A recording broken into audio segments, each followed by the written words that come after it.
说你的。十阿哥夜夜盗汗，损耗气阴，每到黄昏时，身体微微发热，这都是气血大损之兆。如今十阿哥已经满月，这症状更是明显了。朕见过十阿哥，长得不错，怎会如此呢？这是胎里带来的症候。淑妃娘娘有肾气衰弱之症，孕中更是虚耗，所以连累十阿哥也。小小的孩子真是可怜呐。钦天监说，朕与十阿哥父子相克，难道真是朕防着他了吗？皇上啊，天象之言不可尽信。十阿哥是有病症，但是太医们细心医治，便会好起来的。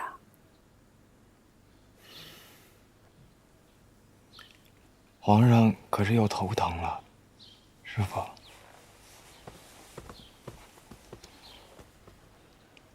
皇上近些日子常觉疲惫，却又难以入眠，实在是奇怪。从前不见您如此啊。皇上是政务繁忙，忧心国事，累着了。是。江宇彬，在。你务必给皇上好好调养，保龙体安康。是。微臣这就给皇上诊脉。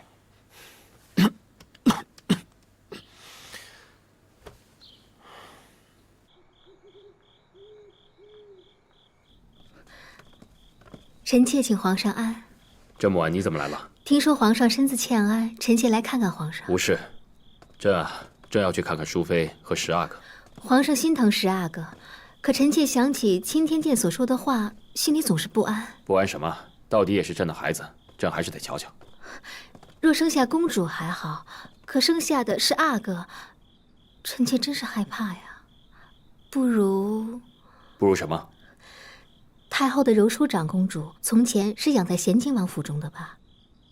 况且臣妾听说太后想抚养淑妃姐姐的孩子，若孩子养在太后膝下，一味只听太后的话，岂不是印证了天象所说的父子无缘吗？皇帝是要把十阿哥送到咸亲王府里养育？是。皇上，万万不能啊！十阿哥才刚满月，身子都孱弱得很，臣妾实在是舍不得的呀。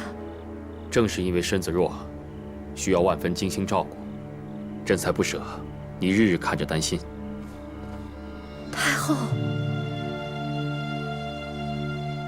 皇帝，十阿哥身子弱，哀家多费心一点就是。若是让皇娘养着，劳心费神也就罢了。要是孩子头疼脑热，淑妃担心，你也难过。若是送到淑妃那儿养着，只怕淑妃会日夜悬心，连自己的身子也养不好，还请皇娘见谅。可若是把皇嗣送出去养，终究不妥。这前朝有过先例，皇嗣体弱，送到外面养着，以求身体康健。咸亲王夫妇德高望重，先前也替皇娘养过恒提妹妹，朕十分放心。可是皇上，淑妃，十阿哥是你与朕的孩子，朕如何不担心？只是这钦天监说十阿哥与朕父子无缘，朕担心他是因为这个才身体弱，离得远些，或许也就好些了。这样吧，朕让咸亲王把十阿哥充为养子，为他起名纳福。等他大些，再把他抱回来，也就解了天象之说。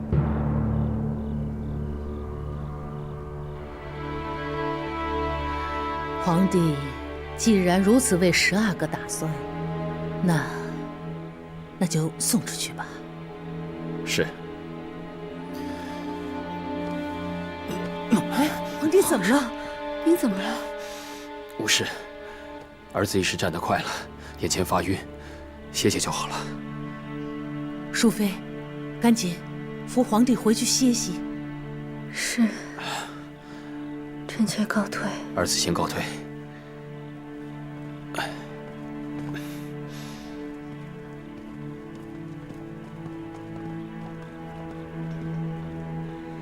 太后，皇上是信了天象之说，死活不肯将十阿哥留下来了。没想到十阿哥身子这么单薄，要是留在哀家身边养，万一出了什么问题，淑妃要怨死哀家的。